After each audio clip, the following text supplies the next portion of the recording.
Alors bonjour et merci de me donner une fois de plus l'occasion pour cette seconde rencontre de répondre aux différentes questions que se posent les futurs jeûneurs ou les jeûneurs du mois de Ramadan, parce que je suppose que cette émission sera écoutée et réécoutée pendant toute cette période. Et nous essaierons de donner des éléments de réponse et des lignes directrices à suivre, des conseils, afin de pouvoir passer ce moment dans les meilleures conditions. Alors, comme vous le savez sûrement, ce mois de Ramadan va impliquer une réelle adaptation très particulière. Nos schémas alimentaires quotidiens vont être bousculés pendant toute cette période, ainsi que nos rythmes biologiques. Et de façon générale, l'organisation se fera comme vous le connaissez, premier repas au coucher du soleil, second repas 30 minutes après, et un dernier repas avant le lever du soleil. Alors voilà en gros l'organisation générale telle que la plupart d'entre nous allons effectuer. Cependant, nous insistons sur une chose importante. La période de Ramadan qui bouscule nos habitudes quotidiennes ne doit pas générer en nous un stress quelconque. Ça c'est important. Ce jeûne qui se veut profondément spirituel avant tout doit nous permettre d'aller à la rencontre de nous-mêmes, tout en mettant en place une organisation alimentaire sereine, joyeuse, sans occasionner toute forme de culpabilité. Alors Dieu précise que ce jeûne est pour lui et qu'il est le seul à le récompenser. Ce sera donc l'occasion de créer une approche alimentaire en adéquation avec ce principe. Manger, c'est une nécessité vitale qui permet le retour sur soi, la méditation sur la grandeur de Dieu et les prières surrogatoires tout au long de cette période. On va avoir là, on voit par là justement l'importance de l'alimentation, car sans alimentation, nous ne pourrons décliner tout ce qu'on vient de dire. Donc toute cette force et cette énergie dont on va avoir besoin.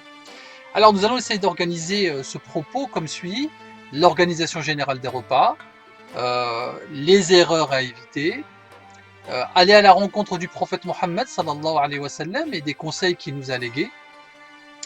Enfin, nous essaierons de donner des conseils généraux tout en illustrant notre propos par des exemples concrets. Nous essaierons de donner la parole aux différentes traditions culinaires, car il faut préciser, et ça c'est important, une chose sur laquelle j'ai longuement insisté quand je participais aux différentes radios Beurre FM et Radio Orient. Au-delà des règles générales, on peut faire fi des traditions diverses et variées des populations qui composent l'humanité.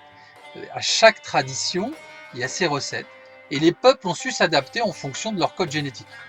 Alors un livre à ce propos est en cours d'écriture et qui, je l'espère, apportera des éléments de réponse en ce sens. Alors, l'organisation des repas, elle se fait de façon générale comme suit. Comment? Donc, à l'arrêt du jeûne, on prend un repas sucré, associant pour la plupart des fruits. Euh, Après la prière, un dîner, pour la plupart débutera par une soupe de traditions diverses, on y reviendra.